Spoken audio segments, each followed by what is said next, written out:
Okay, so I've decided to make another new video, and this will once again be going up on my Facebook writing page and on YouTube. And if you're watching on YouTube and you've seen some other videos of mine, thank you very much for checking this one out as well.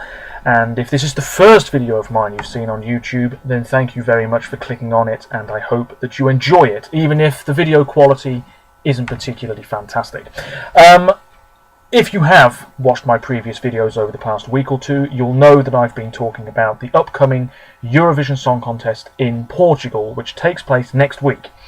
And I've talked about semi-final 1, I've talked about semi-final 2. Today I'm going to talk about the automatic finalists, so I'm going to get straight into it.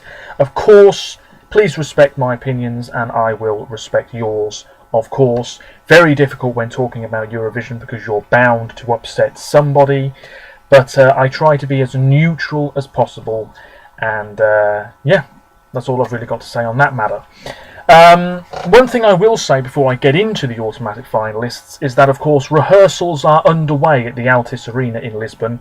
I'm sort of keeping an eye on them every day, watching the clips that are put on the official Eurovision YouTube channel. And so far, I must just say, very impressed by Estonia, Lithuania and Albania. Disappointed in Israel. People are talking about the Belgian rehearsal, saying it's awful, the staging's poor, the dress is bad. I agree a little bit about the dress, but really I am gobsmacked people are so critical of that Belgian performance. You have to remember it's pretty much a 20-second clip of the first rehearsal. You can't judge it that much. We're not seeing the whole thing, we're not seeing the polished performance, how it will look on TV. So you have to be as neutral as possible. You can't judge it too harshly. I really am very surprised the Belgian rehearsal received such negative comments on YouTube, because it was not that bad. I was more disappointed in Israel's rehearsal myself. That's just me though. Anyway, the automatic... I've just watched Finland's rehearsal, which I must say, sounding fantastic, but the staging looks a bit over the top. See if you agree with me on that. Feel free to leave comments, of course, if you are watching on YouTube. Anyway, the automatic finalists. I'll try and be brief, but this video will no doubt be about 20 minutes again. Let's do it in a random order. Of course, 6 automatic finalists. Portugal as hosts are automatically in. France, Germany, Italy, Spain and the UK are also in the final because they pump the most money into the contest. Every year people talk about how it's unfair. I somewhat agree with those comments, but I do think this year, for example, if France, Germany, Italy, Spain and the UK were in the semi-finals, I think only the UK, my country, would struggle to get out of the semi-finals. I think France, Germany, Italy and Spain would qualify anyway. But it is an interesting thing, and something that I do think the EBU need to think about very carefully every year, because they're only in it because they pay the most, and I don't think that's right myself. But it doesn't really bother me either way too much. So yeah, I'm going to do it in a random order. So I'm going to start with Spain. Spain have won twice, 68 and 69. Can't believe they haven't won since. A whole generation of Eurovision fans, Spanish Eurovision fans, have not seen their country win. Really disappointing because Spanish music is so good. Spanish language music is very popular in the world at the moment, and there are many good Spanish musicians. They're nowhere to be found for Spain at Eurovision. This year Spain reverted back to an old format that was quite successful for them, a sort of national final of sorts, Operación Triunfo, which they used many years ago, and it was quite successful. They brought it back, very popular, generated a lot of interest in Spain, and the winning duo, Alfred and Amaya, both are fairly young. The song is called Tu Canción, Your Song, performed in Spanish, of course. Operación Triunfo is a sort of Big Brother / X Factor type show. It's a merging of those two formats, pretty much. This is a very solid song. It's a very good song. It's very sweet, quite sentimental, maybe a bit too cheesy. I hope on stage in Lisbon it doesn't veer too much into that cheesy sort of stuff. because I don't think it needs to be. It's not anything original. If anything, it's very plain and generic, but it has charm, and I think people will like the love story between the two of them. It may well have played a part in their success in the Spanish national final. I think it was the right choice myself, the right choice Spain made. She's pretty good vocally. Alfred, not quite so much, but the two of them together are pretty good, and I can't complain. This is a fine song. It has a lot of support, but doesn't mean a thing. Let's go back to 2012. Alright? Spain had Pastora Soler, Quédate Conmigo. Fantastic, one of the best songs Spain has probably ever sent. It did well, but if it had been 100% televoting, it wouldn't have done that well. Ridiculous. 2013, ESDM, admittedly, not many people enjoyed that song. I thought it was criminally underrated. It finished in the bottom half, bottom 3 I think. 2014, Ruth Lorenzo, Dancing in the Rain. Fantastic. I think it finished 10th, would have been much lower if 100% televoting. 2015, Amanecer. I'm not surprised that didn't do very well. I think it was overhyped from the word go. 2016 was Barré, my favourite song that year. Thought it was great. Live performance was disappointing. Once again, underrated in the public vote. Not too bad with the juries. Last year, who was it last year? Well, Manel Navarro. I think we all expected that to finish bottom. But the point I'm trying to make here is Spain always, suddenly in the past couple of years, underrated in the public vote.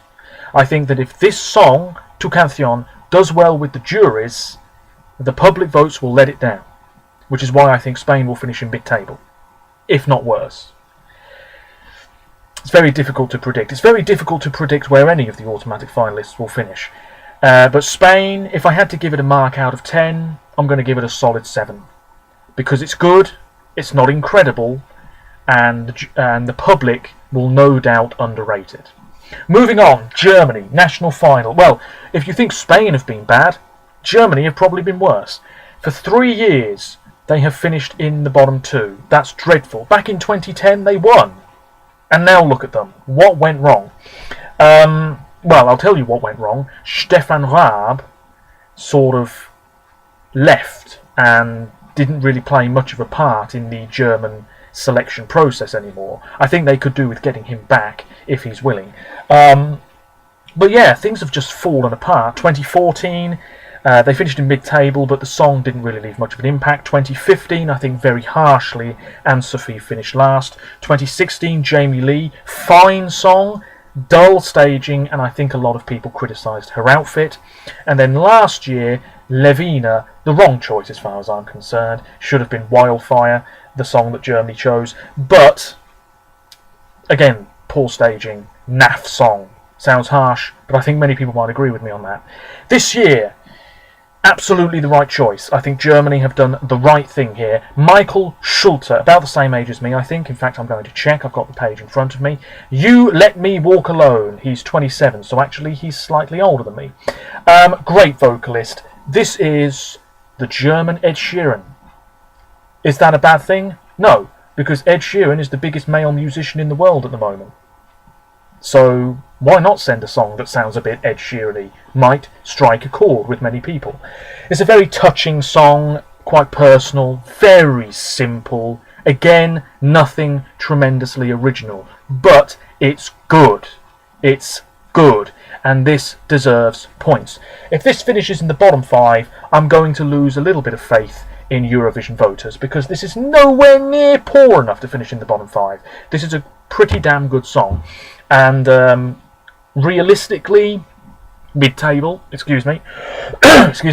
mid-table is, like with Spain, the result that I can see happening.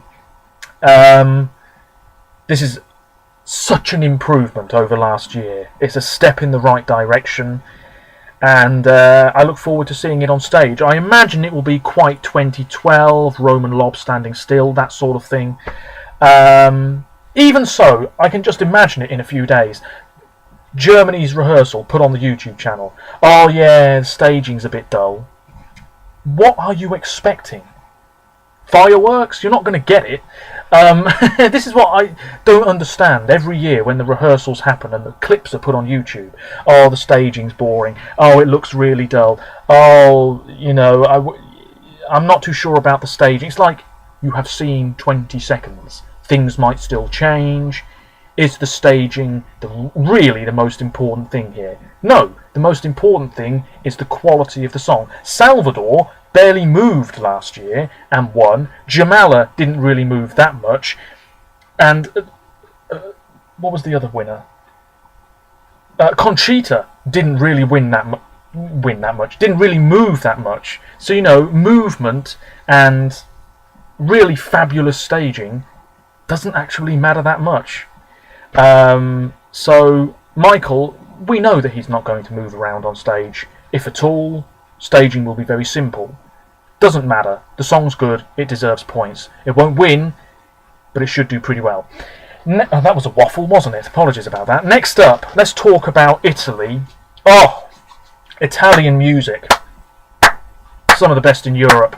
I just have to clap, because San Remo, the festival that has been going longer than Eurovision, every year, quality left, right and centre. And it lasts a week. It's a very long show, lasts hours and hours. It's quite formal, takes place in this little theatre in San Remo. And the winner this year was Ermal Meta and Fabrizio Moro with Non mi avete fatto niente, which means you haven't done anything to me. Quite an aggressive song, this, performed quite aggressively. Certainly quite gravelly vocals, lots of passion. I think it comes across well. Ermal, I believe, was born in Albania. Yes, he was. So that's 3 Albanian musicians at this year's Eurovision. Fabrizio, I know, has tried to represent Italy as well.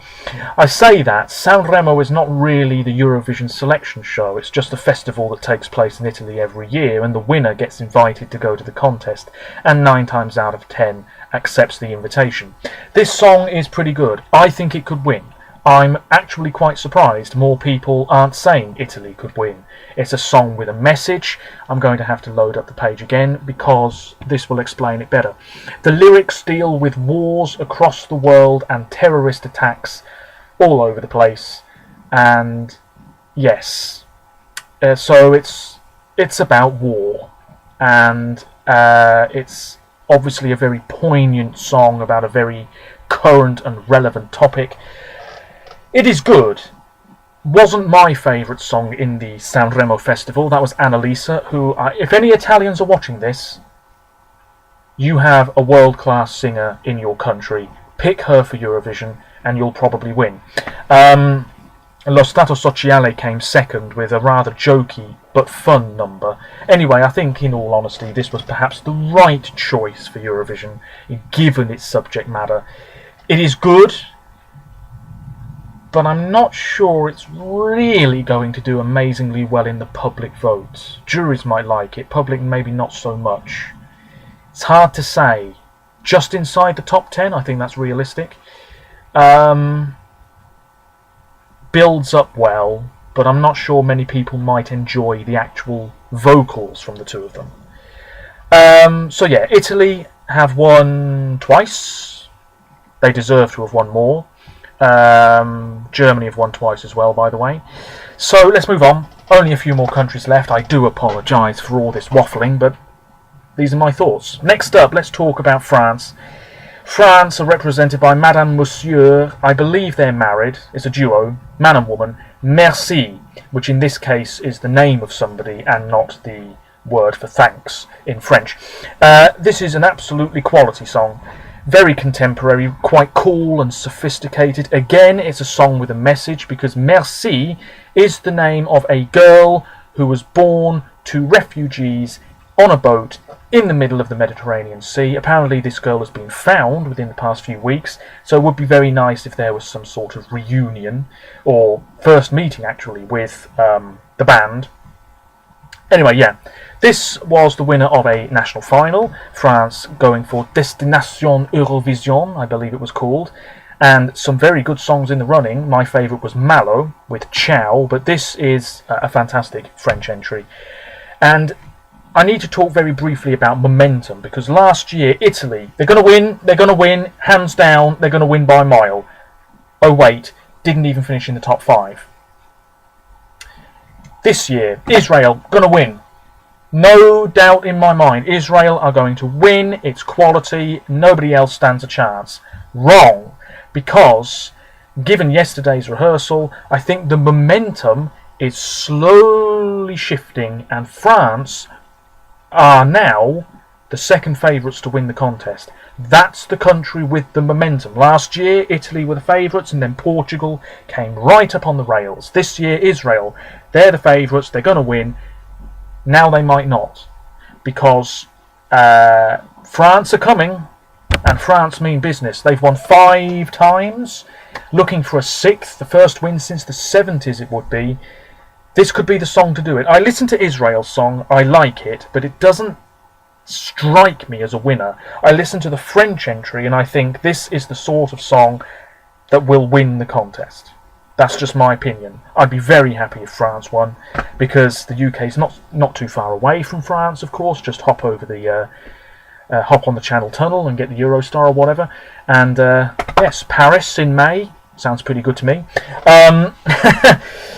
Certainly much closer than Tel Aviv, for me anyway. But yeah, this song is great. It could win. France could win. I think it deserves to.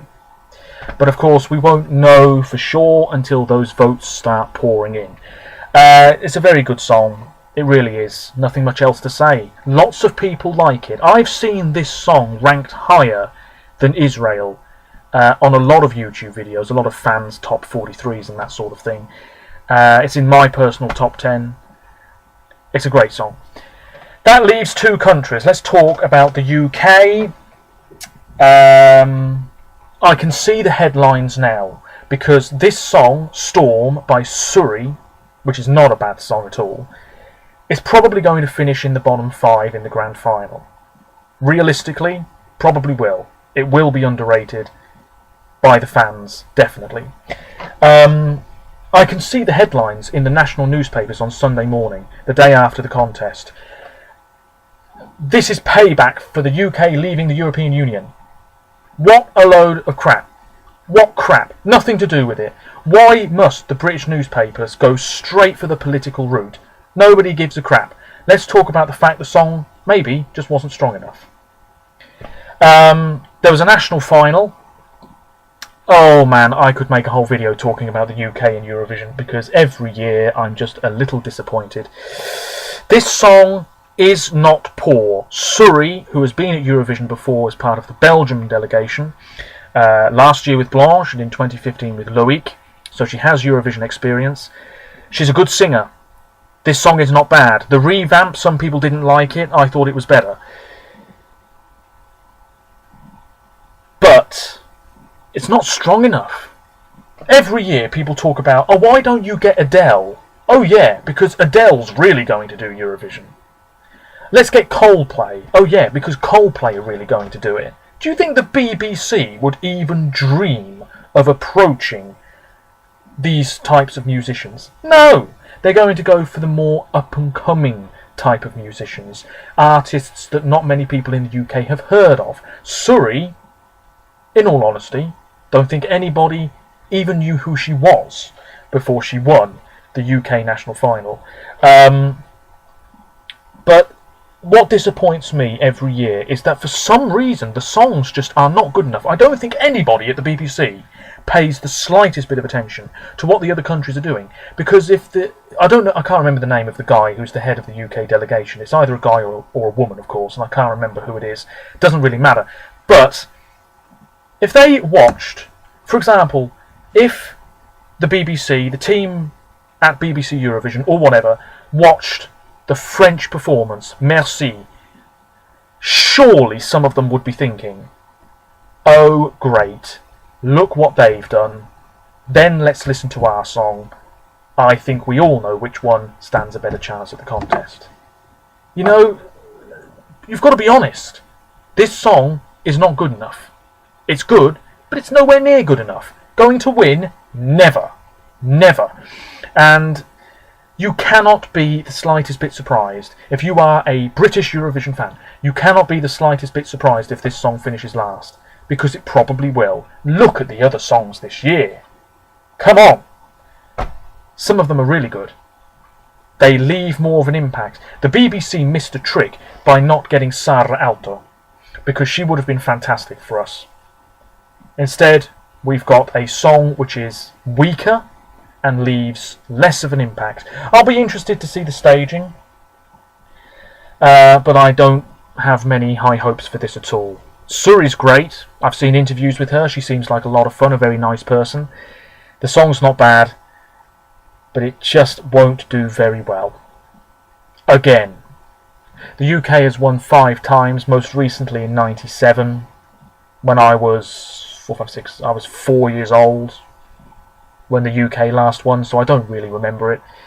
And not going to win this year either. That leaves one country. I will try to be brief. The host nation, Portugal. Cláudia Pascoal, beautiful woman, pink hair, fantastic.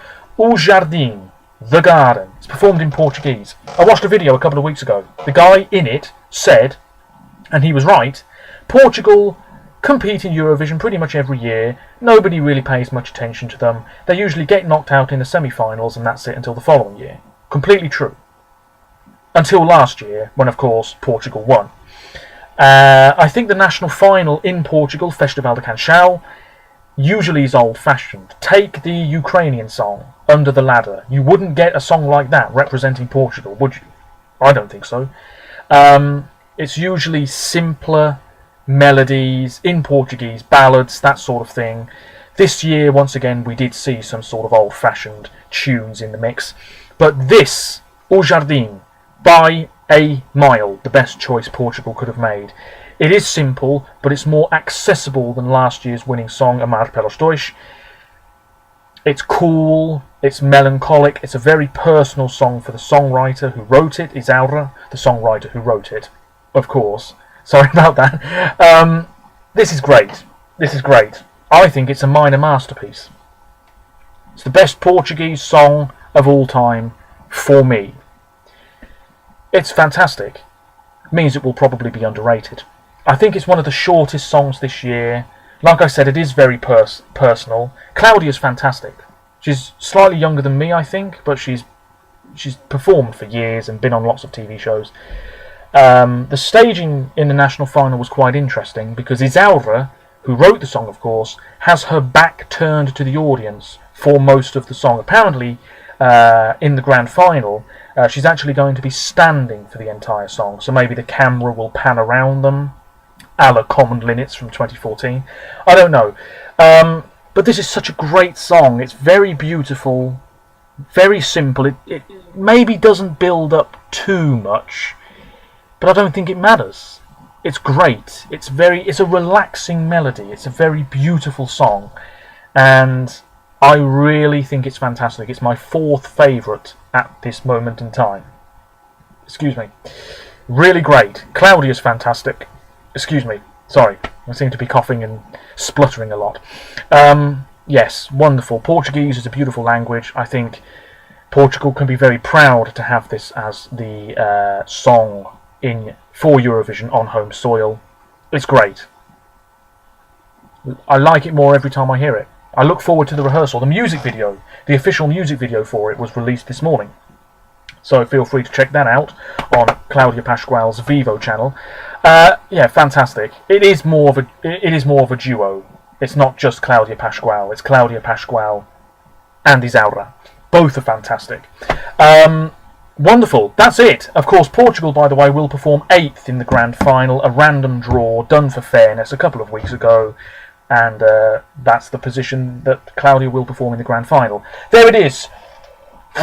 Lots of waffling. I do apologise. How long's this video? 25 minutes nearly. I can't believe it. To talk about 6 songs. Anyway, thank you very much for watching if you've made it this far. Feel free to leave your comments down below. There will be another video, I'm sure, very soon where I talk about semi-final 1 again and my final predictions for who's going to qualify. By the way, Lithuania, for me, a sure qualifier now. But it's very open. I was impressed by Croatia. I don't really like that song, but The Rehearsal by Franca, pretty good. So yeah, that's it. I'm not going to talk about the rehearsals in any videos. Next week, of course, is Eurovision week. I will probably do what I did last year and film my live reactions. My TV's over there. Film my live reactions and put it up on YouTube shortly afterwards. Got a few dislikes last year, but I might do it again. And yes, that's all there is to say. 43 songs, only one winner. For me, at this moment in time, I do think Israel will win. Just. But watch out for France, because they're coming up on the rails. And yeah, that's it. Sorry for waffling once again. Bring on the contest. I'll see you in my next video. Bye for now.